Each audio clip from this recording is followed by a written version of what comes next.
on se retrouve du coup pour le manga review numéro 7, si je ne me trompe pas, numéro 7 ou 6, et on a du coup School Live, du coup une série que j'ai déjà parlé sur la chaîne plusieurs fois car c'est une série que j'adore.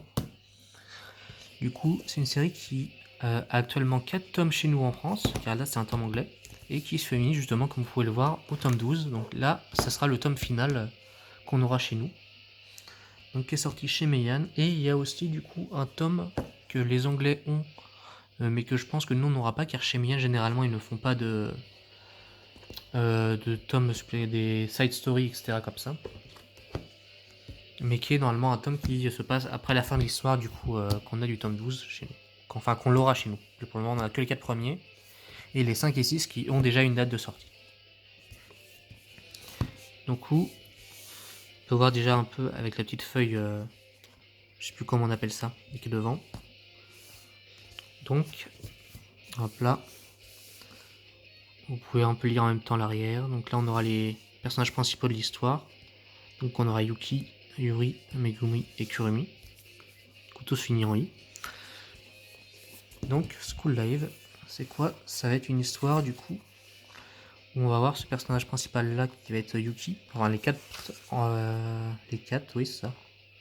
D'ailleurs on a un personnage supplémentaire ici, le commencement, et ça va être du coup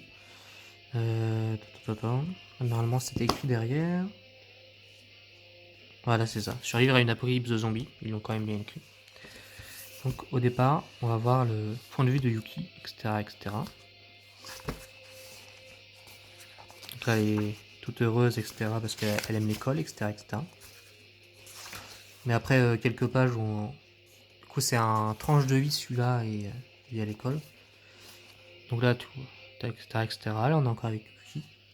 Il nous dit un peu comment elle voit l'école. Et là maintenant, on voit ce qui se passe réellement. Voilà.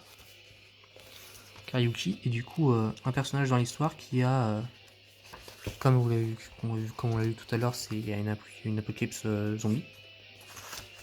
Donc là on a en même temps, après on va voir au départ un peu un backstory sur les autres personnages à laquelle on a dans l'histoire. Et Yuki du coup, ça va être la fille qui va avoir du mal justement à voir le monde comme il est en fait.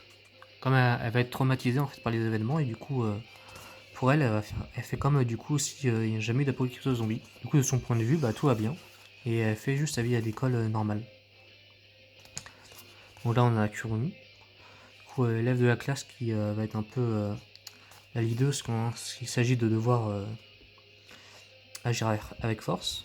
Avec ici on a la troisième élève qui va être un peu la grande sœur du groupe, qui va un peu s'occuper de vérifier les stocks de nourriture, etc. etc.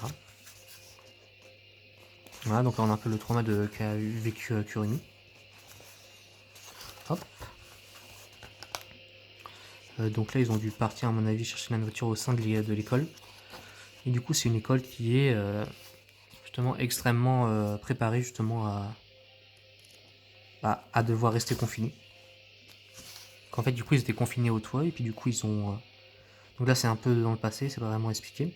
Mais avec le temps du coup ils ont réussi à libérer un peu les étages supérieurs du coup.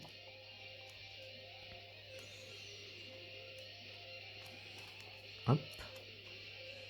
Donc là voilà, donc on a toujours du coup les 3 élèves avec leur prof.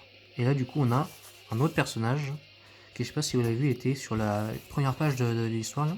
Donc c'était le personnage que j'avais dit qui était supplémentaire, avec ses cheveux blancs. Et aussi, ce qui est bien aussi avec cet homme là, un peu comme du coup les beaux fruits qui ont des inscriptions, donc le manga review d'avant, qui a des inscriptions un peu derrière. Et là on a un peu des infos à chaque fois supplémentaires, qui est généralement à chaque fois sur le lycée, et du coup où se trouvent les personnages. Du coup, Yuki, je crois, elle est simplement un an supplémentaire par rapport aux autres des 3 élèves. Enfin, des 2 élèves et de l'autre élève qu'on a vu à la fin. Et du coup, ils sont aussi avec leur professeur du coup principal. Et c'est un peu le petit groupe du coup, et ça va être un tranche de vie du coup dans univers un peu apocalyptique zombie. Et du coup, à un moment, ils vont devoir faire des choix, évidemment, comme dans chaque truc de zombie, pour rechercher la nourriture, etc., etc. Et du coup, bah, on va un peu voir, du coup, dans les autres tomes, vu que du coup, là, on a vu que très rapidement le personnage à la fin du tome, ce qui va se passer avec elle, du coup. Ça va être la suite. Et voilà. Donc, c'est un peu... un petit truc du coup tranche de vie mais qui est aussi horreur du coup avec le problème des zombies. Et du coup pour le moment on a que les 4 premiers tomes qui sont justement le premier arc où il y a un peu toute l'action qu'il y a dans le premier arc. Du coup c'est un bon moment pour commencer. Et vous pouvez attendre un peu que les 5 et 6 sortent, je crois que c'est vers septembre si je me trompe pas. Normalement le 5 et 6 devraient sortir. Du coup chez Meian aussi d'ailleurs, je sais plus si j'ai dit. Et du coup le 5ème tome c'est justement le dernier tome avant le début de l'autre arc. Et du coup, évidemment, l'autre arc commence du coup finalement au 6ème tome. C'est une série qui a principalement 2 arcs en tout. Avec évidemment du coup un side story, mais qu'on n'aura probablement pas. Et voilà, c'était tout pour School Live. Bonne journée à vous, et au revoir.